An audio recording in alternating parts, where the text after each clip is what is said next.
This video is sponsored by Skillshare. Oh damn, look at this ass. Whoa, whoa, whoa, where? Yeah, on the left. Oh!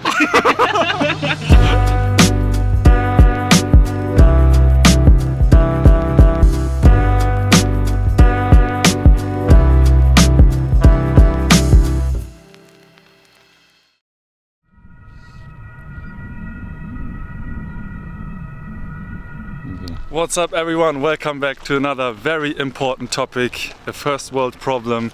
Is the GR II still good enough? Or, my most asked question, should I get the GR II or the GR III? And I don't even know how to begin this, because of course it's good enough. Look at Matthias Wasik, look at David Chocobin, look at all these amazing photographers. So we could end this video here, but I have the GR III here and we have a GR I user. Do you feel like you're missing out in life? No, not at all. No. I still, after having both these cameras, I still go out with the GR1 more because it's easier, more practical and whatever. And it broke as fuck. Yeah, so most of you know I started with the GR1 and I loved it so much that I got it again. I bought the second hand. And I always tell people, if you're on a budget, just skip the GR II, get the GR1, because if you buy it second hand, you can get it around $300 or so. It has the flash, it has positive film, my favorite positive film effect, which is nice on the GR III, but this one is it's just so tasty. Yeah, so I think this will be a very short video, but I think Bello and I will walk around the city a little bit, take some photos, and I guess to prove to you that, you know, it can be done. You can take pictures on this little device. Do you think you can do it? Yeah. Does it even have a shutter release button? Like, oh yeah, it does. Okay, yeah, then let's go. Shall we?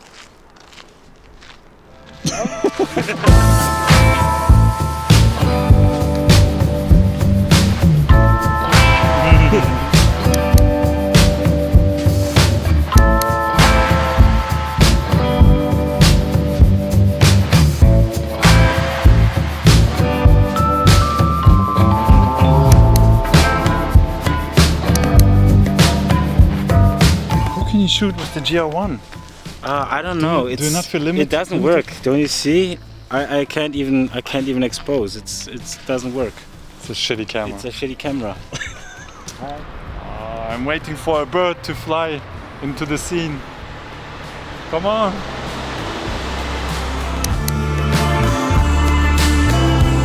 Now, because I'm used to the GR III, I noticed without the IBIS, build stabilization, without the IBIS from the GR III, it does wiggle a little bit. But, you know what, I really enjoy this exposure compensation toggle here, button. It's really nice.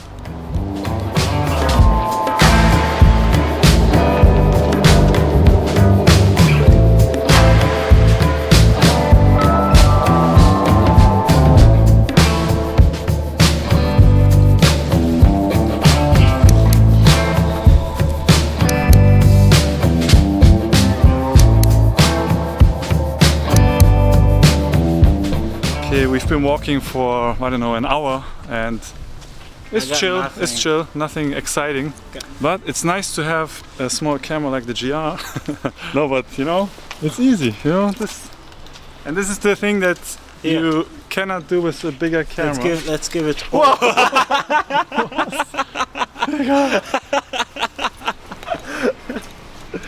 Okay, I have to say a few points for the GR III, because of course you have 24 megapixels, and that means you can use the 35mm crop mode and still have 16 megapixels.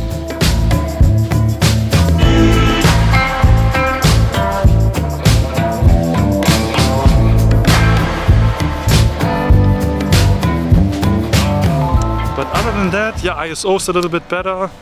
IBIS is nice to have. It's smaller, but I treat my GR III as my high-end compact camera. So if I need resolution, I use the GR III. Now that I have the GR1 again, which is, by the way, the same camera as the GR II, you're only missing out on Wi-Fi, but yeah, it's okay. And the GR II is now my flash and positive film camera.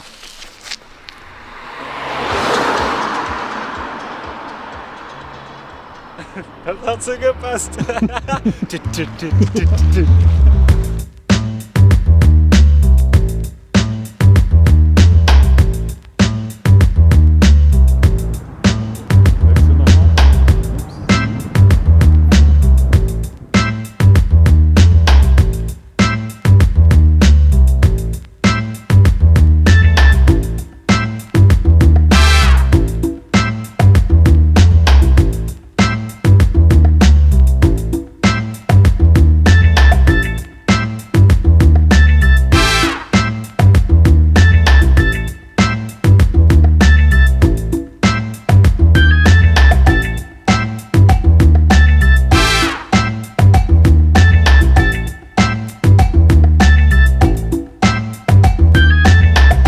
That is it. I don't know what else to say. Don't stress out. You will be happy having the GR II or one. Yeah, that's it? That can't be wrong. Didn't you forget something? You're right, yeah. Where are you going? Let me tell you something about today's sponsor, Skillshare. Hey, no, that's not what I mean. If you never heard of Skillshare, Skillshare is an online learning community with thousands of classes ranging from photography, filmmaking, animation, creative writing, graphic design, illustration, music production, business, freelance and marketing. If there's anything you want to learn, there's probably a class for that on Skillshare. And there are actually a bunch of street photography classes you can check out. For example, this one with Craig Whitehead. And although I'm not that much into graphic and abstract photography, I really enjoyed watching his process on the street. But the class I want to talk about is this one from Andre Wagner, Street and Documentary Photography, The Ongoing Moment, which I must have watched 1,000 times already because he's one of my favorite living photographers and I really dig his work ethic. And something that really stuck out with me from his class is when he talks about living with your photographs. He shows how he has this cheap notebook where he puts some of his prints to give him something physical where he can look at his work and find out if he's going into the right direction. This can help when you are planning a book, for example. So I recently adopted this idea and bought this plastic folder where I put in some of my favorite prints just to be able to carry around my work at all times. It's also a nice way to show people your photographs, which is a bonus, but it's more for myself to help me understand my work and see if I got anything that I can do a project on, for example. So it really is a useful tip and I wish I'd done this earlier. Okay, sounds good, but how much does it cost? The premium membership gives you access to all the classes and costs less than $10 a month. So how much you got? I think around 20 euros. That's more than enough for 2 months of premium membership, but Skillshare is providing the first 1,000 of my subscribers 2 months trial of premium membership for free. All you gotta do is click on the link in the description and save some money. Do you want your money back? Yes, please. Are you going to click on my link? Yes. Are you sure? Yes, I'll click on your link. Now give me back my money. Good boy. Thank you, Skillshare. What Bello meant is, of course, he wants to see an AF test, an ISO test and all that stuff, and I know you want to see it too, so of course I prepared it. Roll it! Let's get ready to rumble!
Okay, we are not going to end this video yet.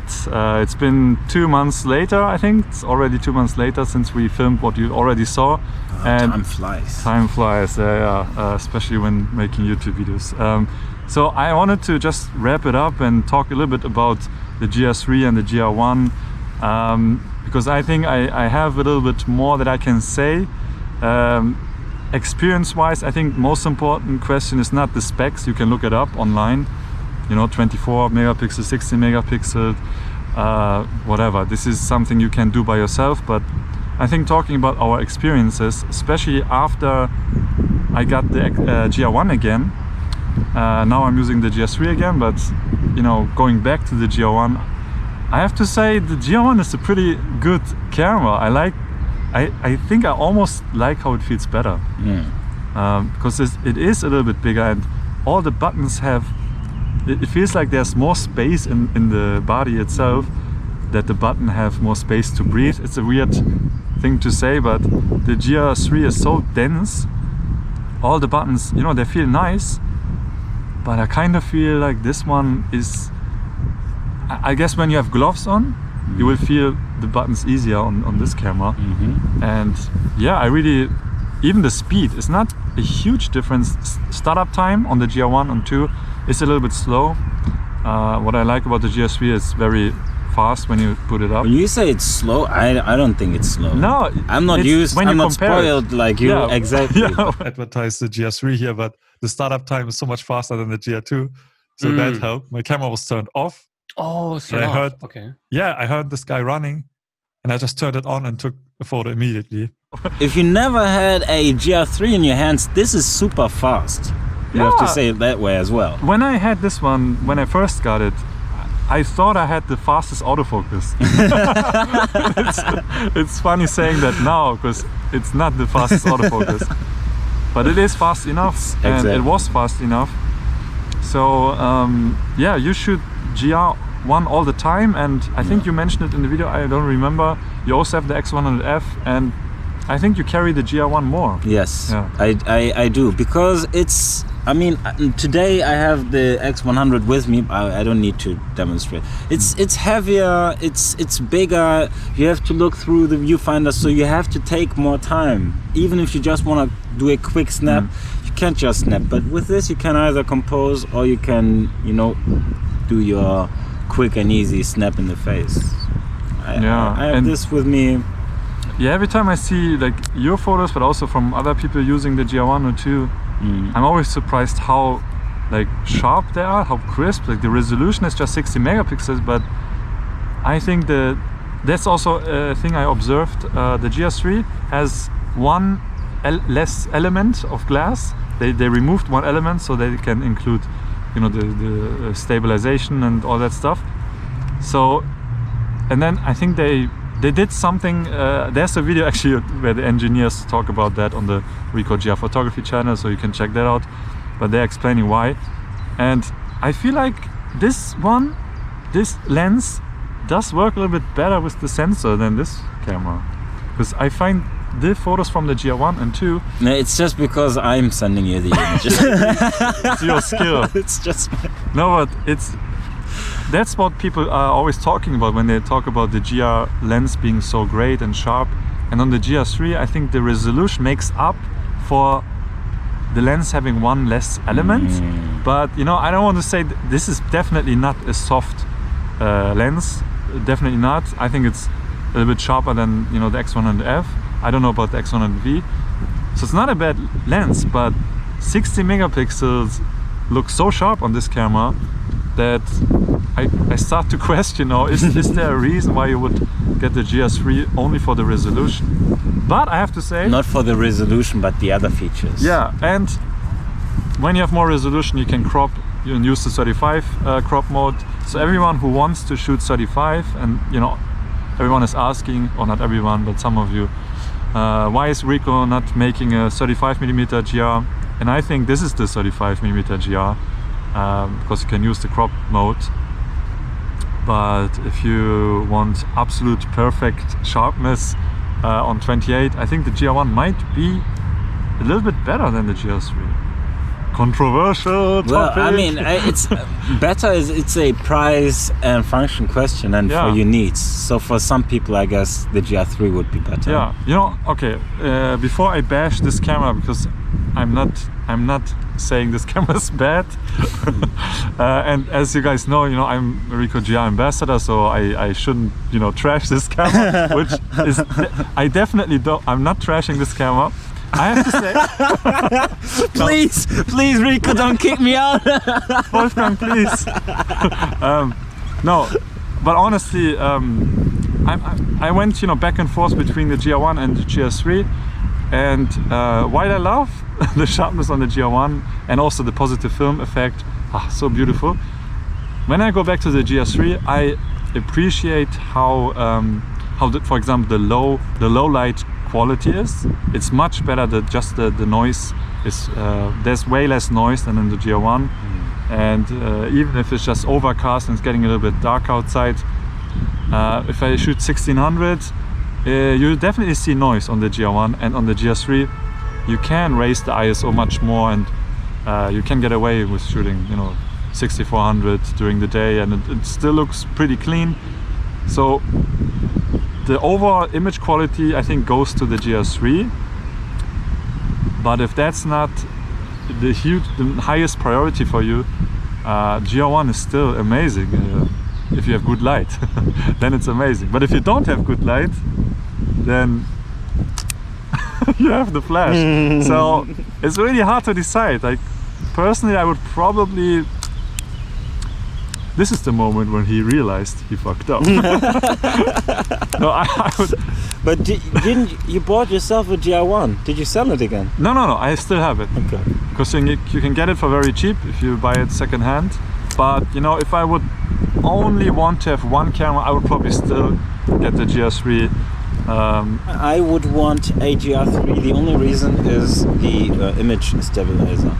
Oh yeah, that's pretty convenient as well. I really, this is really something where I'm like, something like eyeballing the other competition. Like, okay, you have a point there.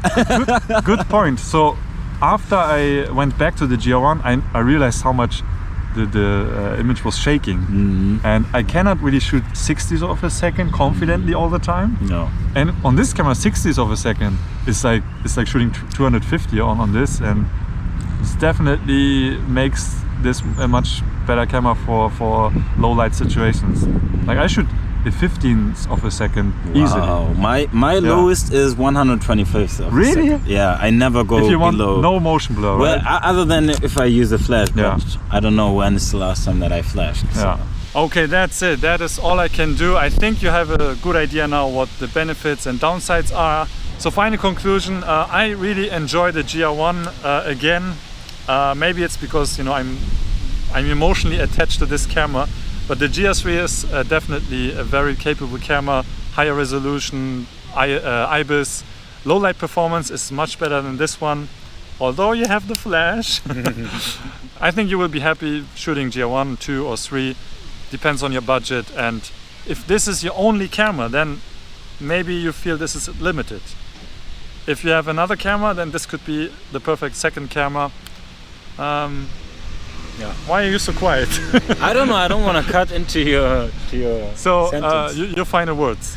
My final words is I still promote and love the GR1 because it's the only camera I use, well, aside from my Fuji, but I never thought about upgrading to a GR2 or 3 because of the features. I don't need them. So yeah, there you go. I would appreciate having the IBIS, but not having it is okay. Why are you so quiet now? So to answer the question, is the GR1 or 2 good enough? Or the other question is, should I get the GR1 or 2? I think you have to find the answer for yourself. I would say get the best deal. Sometimes you're very lucky and you can get a GR1 for cheap. Get this one, then you don't need to spend $800 on a new device. But sometimes it's a better deal to just buy a brand new camera and then go for the GR3 maybe. Right? No? I totally agree. Okay, yes. Thanks for watching this video. Let me know in the comment section which one you prefer, your reasons, And I guess stop asking me this question, please. Okay, see you in another video. Bye bye. Bye bye. But before we get into that, you should check out Skillshare. Hey? How much you got? Around 20 euros. Scheiße. Thank you, Skillshare, for saving me money.